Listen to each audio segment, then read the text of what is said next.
Hey yo, it's your boy Sam Duke, It's your man Tim McHale. It's your boy Warren P. and you are watching or listening to another great episode of You You You Good, good, Bruh. good, bruh? bruh?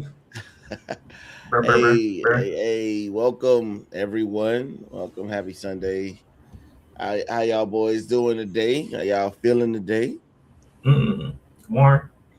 Oh man, I'm blessed and highly favored, sore as hell. Trying to, me and Mikhail was talking earlier. I got to share some pounds that I gained while I was going through my trials and tribulations. Looked in the mirror and was like, we got to be better. So that's what I'm on. But I'm blessed. That nigga Warren said, "This ain't that, and this is not me." Yeah, like who is that? Who is that What guy? happened to me? Right. Make that Oh man. change. Right. Bruh. Nah, Bruh. And I'm gonna I let y'all love that, listeners man. know it's harder to shed these pounds the older you get. So hey, Oh do what my you need to god. do now. Or it's funny because I listen everything you say. I hear things in music, and so it's just like I went from make that change to it's hard out here for me. Bruh. All right. Well, Well, that's good, man. That's positive. yeah. First, Yeah, the first step to any solution is being able to admit it, right? 100%, man, So, 100%. What about you? uh, Yeah, how you feeling, brother? I'm feeling responsive today.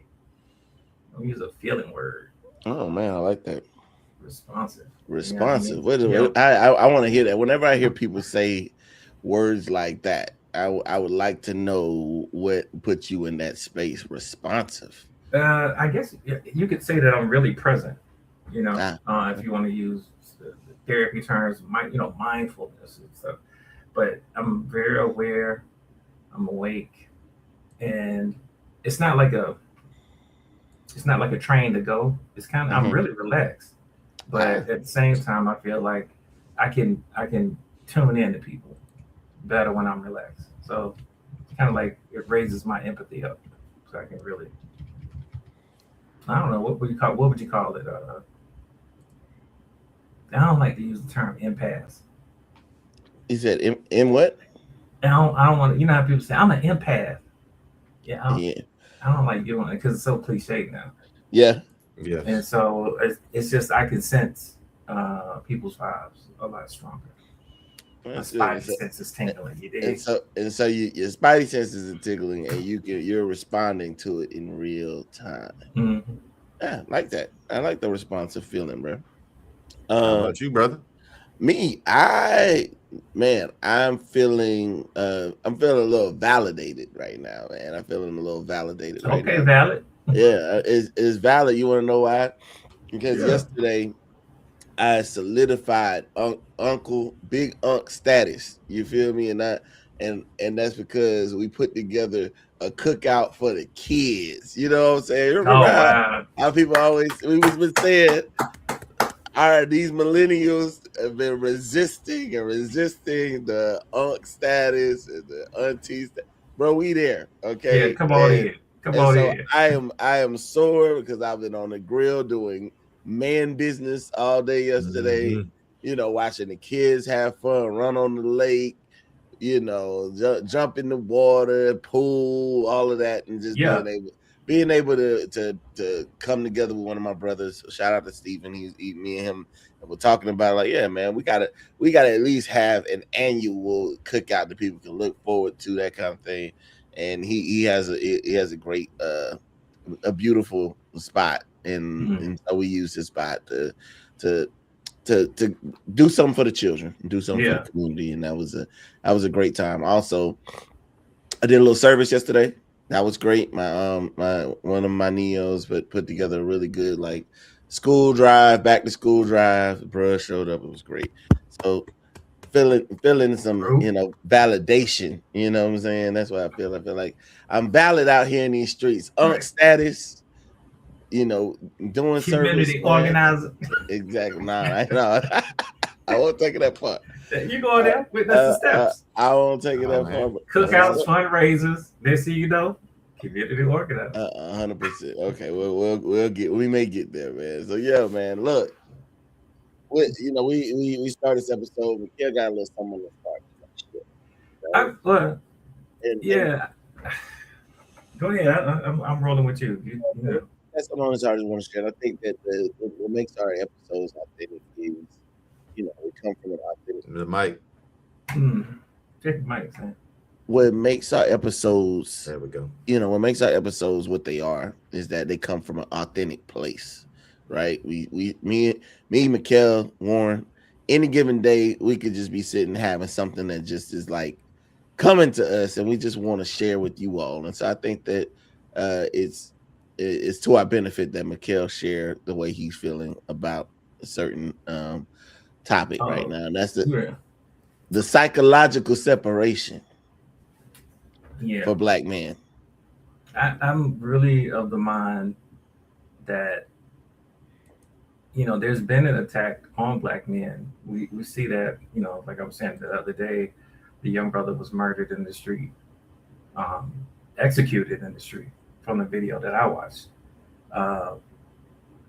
No different than that the white guy that was in Minnesota, Andrew Perriman? Oh Lord, forgive me if I'm not saying his name right. When ICE executed him, a ton of officers on top of the guy, but then you felt compelled to shoot him.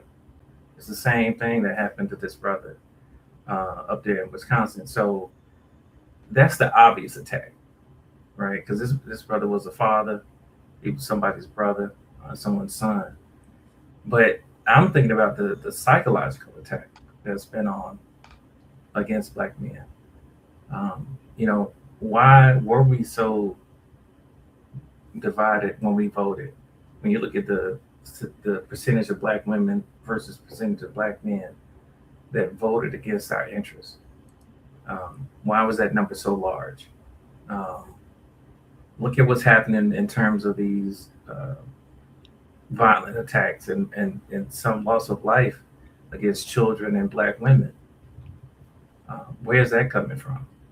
It just seems like, it's a lot of self-inflicted wounds coming from Black men in our community. And I just started to kind of deconstruct some of the things that have been happening, especially since COVID, that we've seen. Whether social media is driving this stuff or not, I don't know. But it is a tool, and it can be used to manipulate, as we already know. So that's what's been on my heart. I'm just trying to figure out how to address it. You know what I mean? How do we approach healing this cancer that's on us right now? Man, it's go ahead, bro. I mean, I think there's different layers to what you stated, and I would like to break one by. They're all related, but they're different in the same aspect. We go from a violence aspect, you go from a security aspect, you go from the controlling aspect. The first one I would like to address is, because I think it's the most important one, is Black women not feeling protected by us, because there's so many different stories of I don't want to call them brothers, niggas, inflicting harm on, our sisters. This is close to my heart because one of my close friends lost her sister to domestic violence, and it hurts because I feel like we as men, I don't want to put blame on women, no matter if she did or didn't do something. Like, I always look at the men as holding themselves to a certain standard, because there's no excuse. But going back to one of our conversations about controlling emotions, it's one thing to understand your emotions, but it's another thing to not act on them and be taught how to control them. And I do feel within our community, there was a time to where as Black men were taught more how to control those emotions, but there was an imbalance because it led to some of the, suicidal factors or men being depressed. And I don't think we've come to a point to whereas we found that balance. Like I feel like there's an overcorrection of where we have tried, embrace your feelings, embrace the, XYZ, embrace your emotions. And it's just like I say this to my wife all the time. A man that doesn't know how to control his emotions is the most dangerous man on the planet because we are more physically aggressive than our, women counterparts. So in those situations, if you have a man acting in his feelings and not having discernment about how to move a certain way, it causes damage to our sisters. So I feel that's one area on us as black men. We have to teach each other how to control and manage our emotions, not just feel them, but how to control them.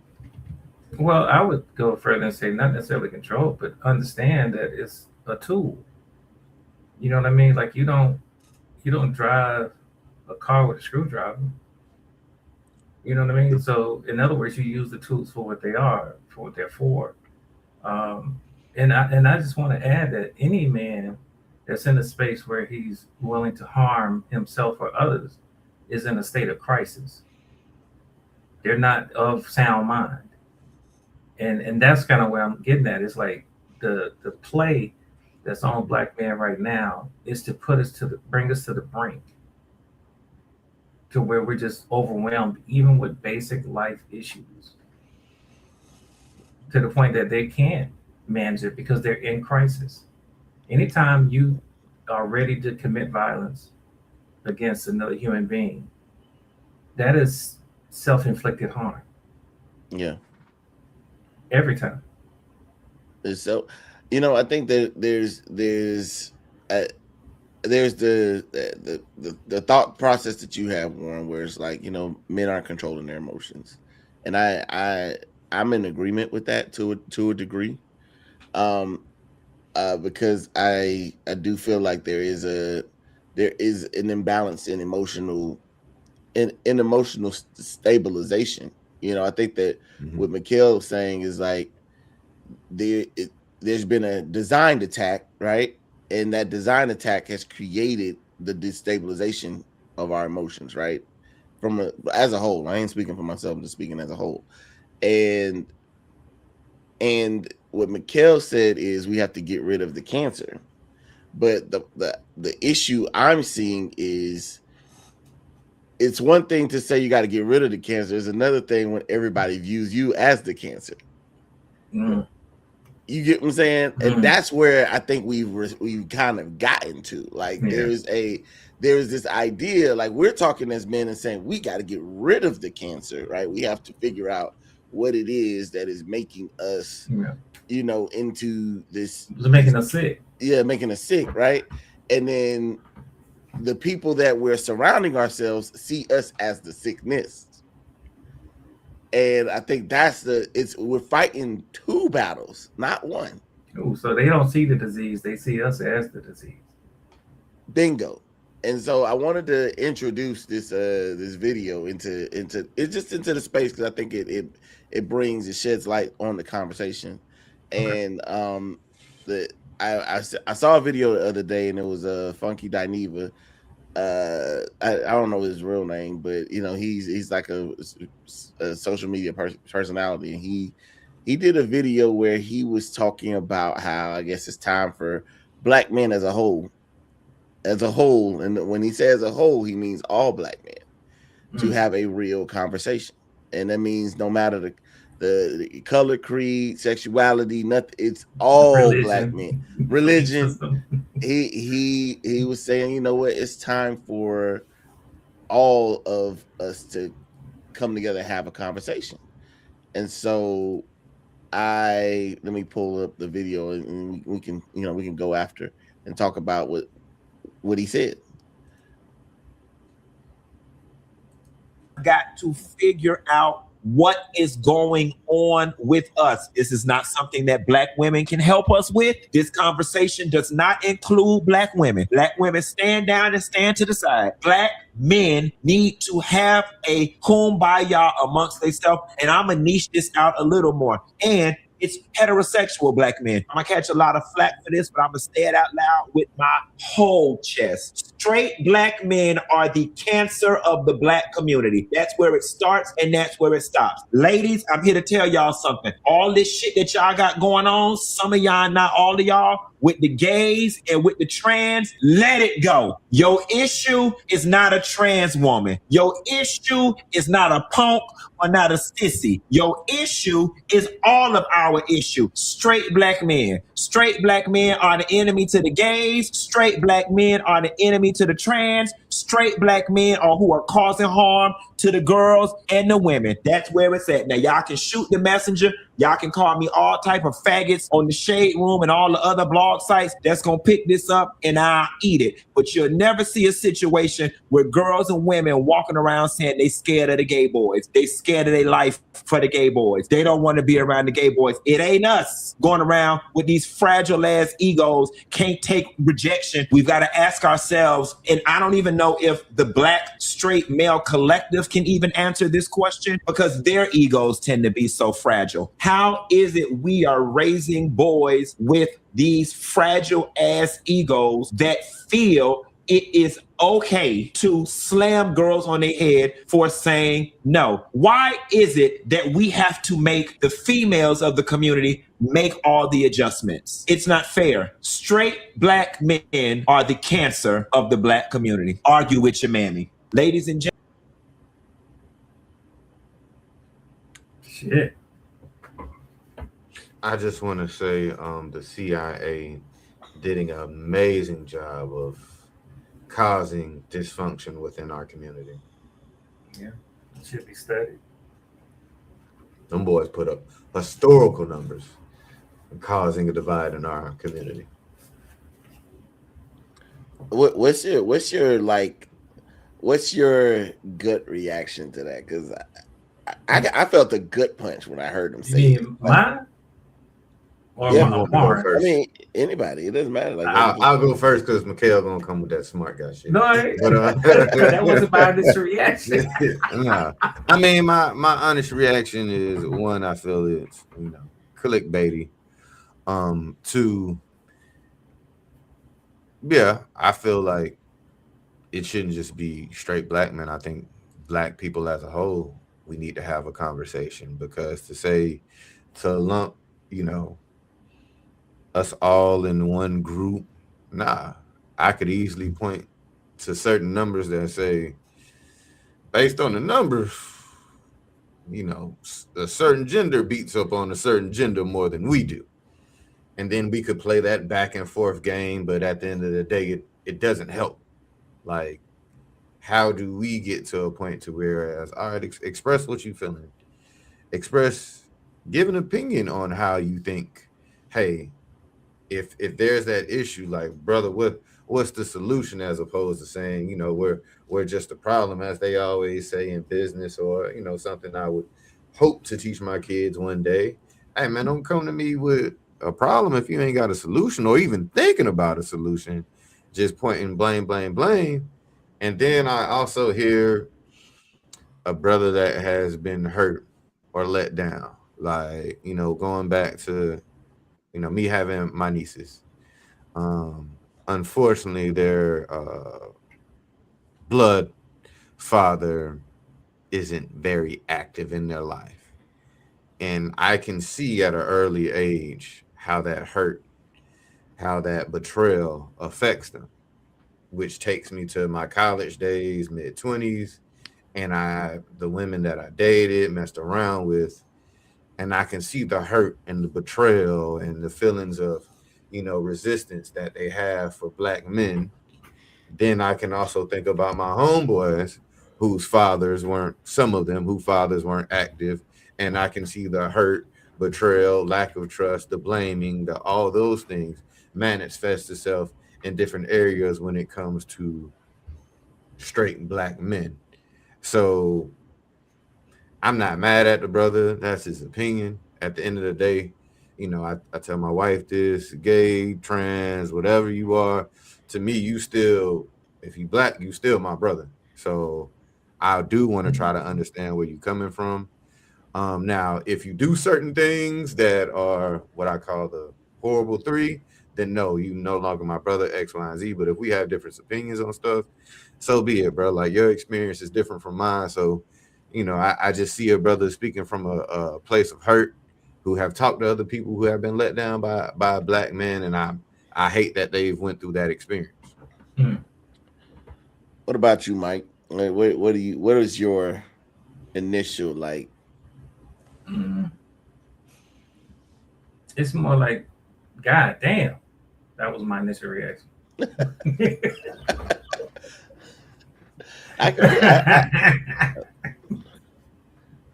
It just is.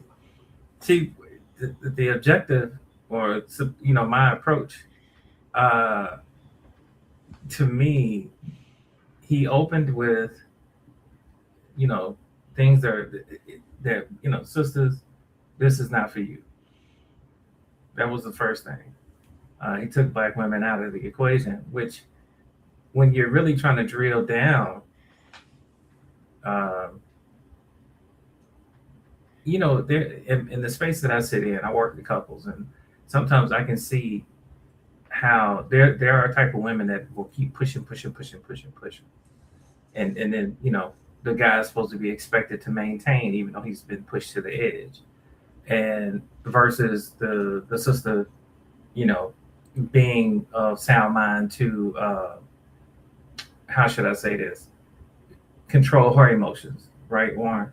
Like, because we don't want to absolve her of her responsibility for herself. I didn't want to be a misogynist and say that. So, well, it's not misogynist. It's humanity. It's humanity. We're all responsible for what we do, and what part we play in the narrative. And what I'm saying is that this brother went beyond the common narrative of being pushed to the edge. He's saying, when you drill down to in the numbers, the people that are causing the most harm in our community are straight black men. Our community consists of gay, the LGBTQTIA community. Yeah. It consists of children ages 0 to 18. It consists of black women. It consists of black women that are older black women, you know, in the geriatric space, to younger black women. And all of them have been negatively impacted by the behaviors of some straight black man somewhere in their lives or in their community. That's the part that we can't get away from. I'm not even talking about really criminal element. I ain't talking about that the dude that's out there, you know, running packs and stuff like that. Yeah, obviously there's something going on in that, but I'm just talking about everyday life. Get up and go to work. Yeah. Come home from work, eat dinner, and get up and kill everybody. What the hell? Yeah. That's what I'm talking about. I mean, my initial reaction was, I think it's different from both of y'all. I took, and this is just me, I took immediate ownership. Like I have been looking at, like, I think the shock value is it came from a gay man. I'm just be honest with you. Mm-hmm. You get what I'm saying? Like, that's the shock value to me, because, you know, I ain't never had a gay man talk to me like that. You know what I'm saying? You like, slap him. Yeah, like you can call me all kind of faggots and all kind of whatever. Right. I ain't never heard that. Yeah, like I like ready to, you know, ready, like TTG, like I'm ready to go. You know what I'm saying? But I would say that's the only like shock value to me, because it's like, I think that there was actually a week where it was just like, and this was not the regular archetype for men that shoot and murder, suicide their wives. You know, there were like prominent black men that just were unaliving their wives, and it was it happened within like a week's time frame, and it was like a really bad week for to really like take a look at the way the black man. I don't know what if y'all remember that, but it was a real bad week. The brother up in Virginia. Yeah, like I was like, damn, like this is ugly, bro. And these are like, you know, professional men that went to college, that got a lot of positives, going on. People would view them as you know, staples of the community. And I'm not saying other communities don't have that, right? But what I'm saying is globally, when you look at the harm in the black community, you know, I'm not saying that people don't play roles. I'm saying the main character of the hurt and the pain that we feel in our community is housed in our space. And in knowing that, we have to say what and it's the thing, like I always take it to the real archetype of a man, because I feel as if a man is the leader of the community. Yeah. I do feel that way. And I have to take ownership and say, what am I doing as a man? And what are we doing as men to ensure that this is not the consistent future of what it means like to exist as a black person?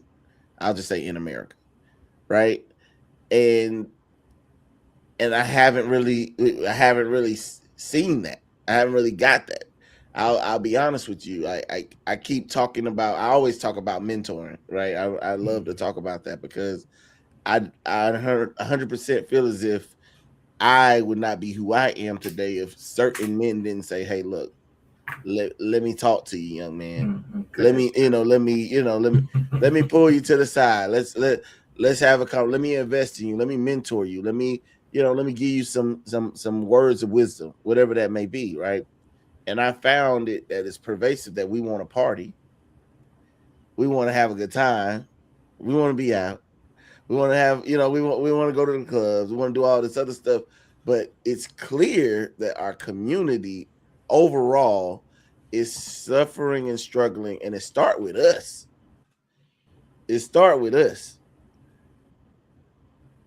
And the reason Mikhail said it's psychological is because it starts with the mind that we have. They have done a number on our mindset. And I'm struggling to kind of even break it, because when you talk to men about this type of shit, like men that really need to hear it, they're gonna come at you like you weak. You get what I'm saying? They're gonna come at you because you're not gonna give off that same energy that they respect. It's a lot to that. One, because I seen one of my frat brothers Tuesday at the bobblehead night for JD. I'm in line by myself. I see my boy. Shout out to my boy. I'm like, yo, what's good, bro? How you been doing? Buddy is doing well in life. But we were in the car, and somebody had like walked by, like, we parked in front of somebody, but somebody had walked by and laughed. We don't know what they were laughing at. I ain't think nothing of it. My boy goes, "Hey man, what y'all laughing at?" And in that second, I'm like, bro, like, well, first it was 3 of them, so they didn't hear him or act like they didn't hear him, whatever. Thank God. But so I tell them, like, see, because we was talking about, growth and development in certain areas in life. And I look at him and I say, like, this is an example of what we were just talking about. Bro, I'm married. Like, bro, I hop out the car because, one, I ain't finna let you go on fight 3 dudes by yourself like that. I'm just not built that way. Like, that's not where I come from. All right. But I'm saying I would walk up to those 3 guys and my first thing would be to de-escalate the situation. And I'm saying to him what I would say to the guys, like, look, bro, y'all can think I'm a bitch. Y'all can think I'm a pussy, whatever. I'm not trying to fight y'all. And the number one reason I'm not trying to fight y'all, because if I come home with a black eye, busted lip, whatever, I gotta look my wife in the eye, tell her what happened, and hear her tell me for the next fuck it till the day I die. You know, your dad or my husband out there, 40 years old, by the way, fighting in the mall parking lot because somebody laughed at they, as they walked by. But I'm saying that to him, and I'm like, bro, like, this is the thing that we as a people, like, you may not be married, but we got to think about each other's situation and be understanding. I know in your aspect, it's just like, oh, nah, these niggas disrespecting me. It's like, nah, a lot of times we ain't thinking about everybody that's involved with us, everybody that we have around. And so going back to, you know, the brother's synopsis of what he feels about straight black men, like 3 years ago, I would have got upset. I would have got mad. I got angry. Now I'm like, I can hear hurt. I can hear anger in his voice. Bruh, talk to me. Why you feel that way? Let's cut all the theatrics at. Let's strip it down. When did you start feeling this way? And what now adds on to the fact of, okay, well, I really feel this way. Because now you're in that confirmation bias side of certain things. Bro, I mean, I love what you're saying right there, bro. And I would want to add to that and say, because I recently watched another podcast with Kev on Stage, and I don't know the guy's name, but he used to be on the Ellen Show, and he talked about his hatred or his like struggle with straight black men, and he said it started as young as he was like 8 or 9. In the barbershop where they would just sit and talk and laugh at him because they knew he was gay, right? And so if somebody was to respond to you, like their total life experience, meaning the sum of all of their years have been spent with straight black men not being safe for them. Even in places where we consider safe spaces. Right, like the barbershop for a straight black man, it don't get no safer. You know what I'm saying? You're gonna get it all in there. You're gonna laugh. You've been in there, you're gonna cry. Yeah. You know what I'm saying? It don't, when you talk about a space for black men that, you know, I enjoy thoroughly. That's one aspects I really miss about, you know, about like black spaces is that I don't go to a barbershop anymore. I go to a suite with my boy. But like the barbershop, I still go just because I need the vibes. Yeah. So I still like I kind of alternate. I say, wait a minute. I kind of alternate. You can't rest through that. You go well. So like my boy got a salon suite. He got a salon suite, right? Like he got his own little space, right? But and you know they're doing that more, right? They're doing that a little bit more. It's not like a whole lot of, you know, shop action like it used to be. But I'm just saying I still go to a barbershop because of the simple fact that it's like, bro, I still need that. You know what I'm saying? Yeah. But all his life in a safe black space, he hasn't even been able to participate, bro. And to that, what I would say to that, brother, first is I apologize you had to experience that. Because it is unfair, bro. I come from, Mikhail from Mactown. I'm from Columbus. Boy, it was growing up. It was tough for them boys if you dated the same sex. Like, it was rough. I saw it. So I couldn't. They need haircuts too, though. Yeah, like I saw it, bro. Like when, there's you don't think they hear you laugh as soon as they walk out? Yeah, but that's the thing. Like on my end, I was looked at as different because I ain't treat them boys that way. Like my pops had taught me, God bless the dead. Hey, bro, like if somebody's nice to you or somebody's respectful, you treat that man or woman with respect. Like I and my brother, when I got my teen years, would say this, like, bro, who he fuck don't make me come. So why you going? Why would we treat this person like that? I love that saying, bro. That's one of my favorite sayings in life. Like, so it's like, but I mean, it's different, but at the same time, like, bro, like, are you a good person? Like, if you're a good person, we good. Like, and I was fly with the quote unquote studs, bro. I remember when I moved to Atlanta, at a call center job. Like, it was. I mean, we in Atlanta, so you know, it's a lot of It is brothers what it that is, date right. the same sex, and I would speak to them like, hey, what's up? How you doing? Whatever. And niggas be like, bro, you know, niggas. Some people think you may be into that because you talk to Because them. you But talk it's to like, them, yeah, it 'cause I happens. talk to them. Like, what kind Same. of ignorant shit is this? Like, bro, like, grow the fuck up. And like, one of my homegirls was there, that, you know, she was gay. She was like, see, this is shit we deal with all the time. Like, you can't even be Cool nice with somebody. to Yeah. without motherfuckers saying certain shit. So for that, brother, that's why I'm not mad. Like, if he grew up in Columbus and feels this way about the straight black man, hey, brother, I'm not finna argue with you at all, because I saw it, and I'm real enough to say there was a lot of ignorant shit going on back in the day. Still is. It's a little bit better, but I can't speak on their community because I'm not in it. But from what I seen back then, oh yeah.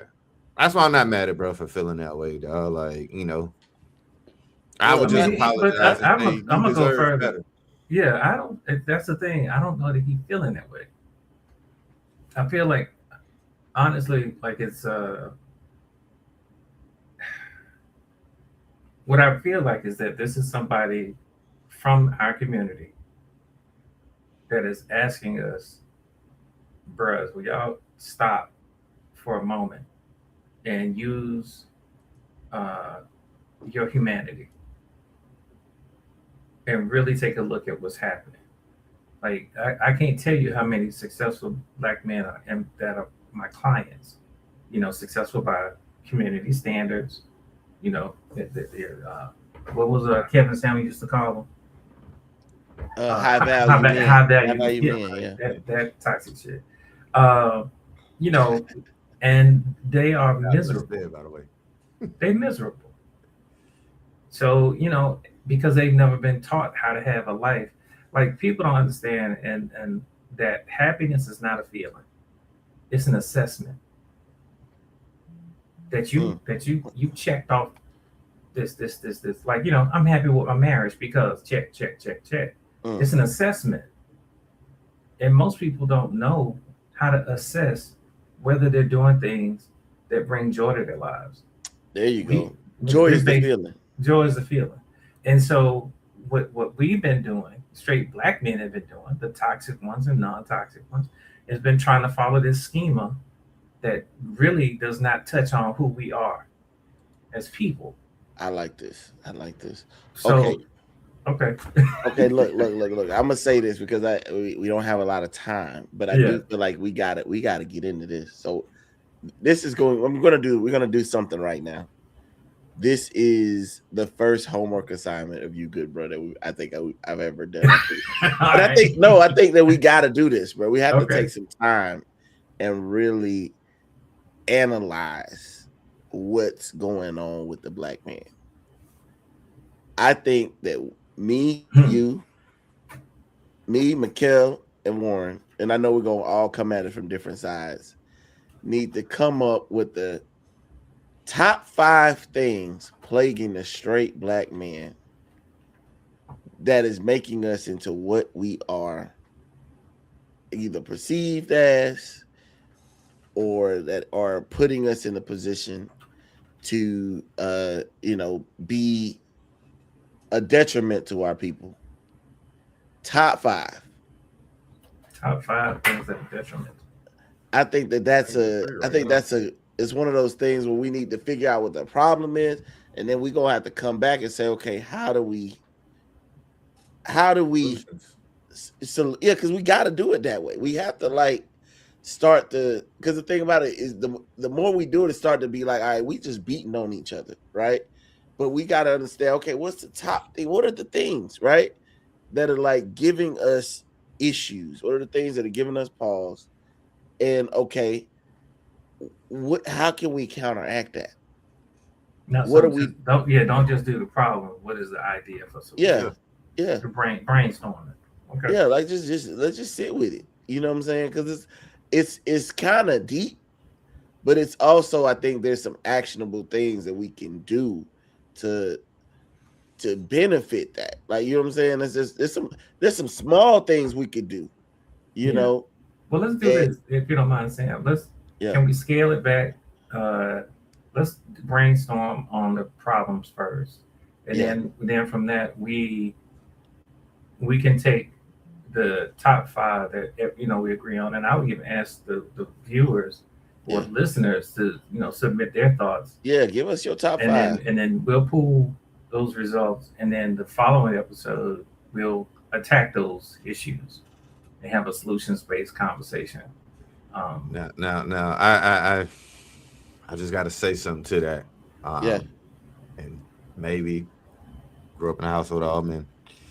I would also like, if we're doing the top 5 things plaguing us, I want to make sure the brothers out there know that we supportive of each other and 100%. highlight each other in top 5 as well, like what these brothers bring to the community and how we can also build on that as well.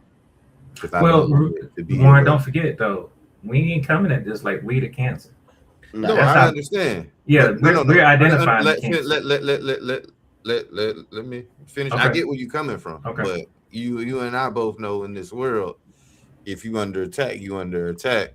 Sometimes hearing, hey man, well, we do this, we do that, in the midst of, hey, we need to fix some of these other problems that we have with these solutions. It builds that courage, it builds that, influence up to where it's like, damn, okay, they may see these things over here, but they're also seeing these things over here, and let me be a better man.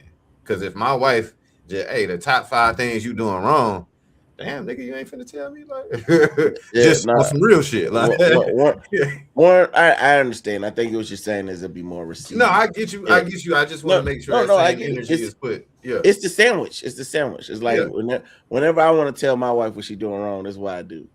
Here's all the things you're doing right. Here's some things you're doing wrong. Thank you for doing these things. Yeah. You get what I'm saying? And she receives it easier as that sandwich. Like, you got the bread, you get to the meat and the little things, the salt, pepper, oregano, whatever, and then you put another piece of bread on the end. And it's like, all right, and people are more likely to eat that, right? If you just put 2 pieces of bread together and you give it to somebody, they ain't trying to eat it. So I get what you're saying, and I think we could, and that's easy to do. You know what I'm saying? I could do that in my sleep. Talk about the things that black men are doing well.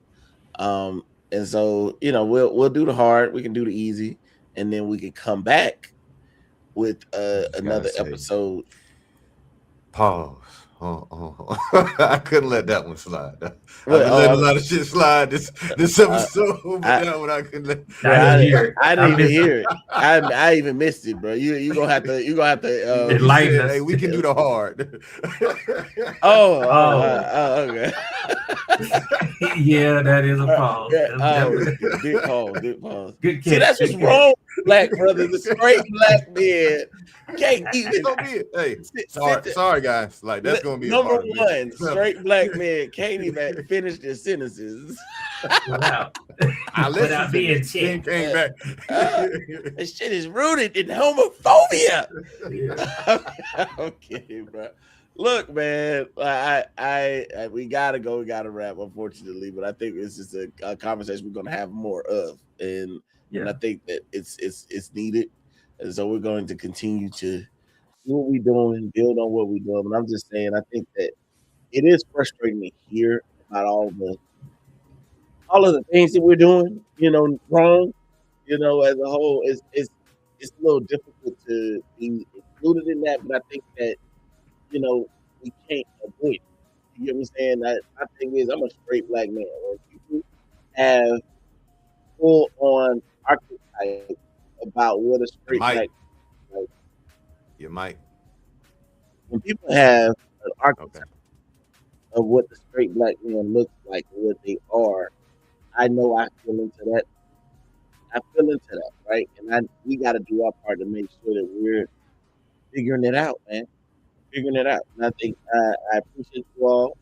More conversations like these. It's You Good Bro Podcast on Instagram and Facebook. You Good Bro Pod on Twitter. I'm gonna put the poll out for y'all so that we can figure out what y'all think the top 5 issues straight in our community right now. We'll bring it back to the show and have that conversation. I'm saying good. Hey, y'all tell Mikhail I am good. I'm Warren P, and I'm good. Like that. Dro. Peace.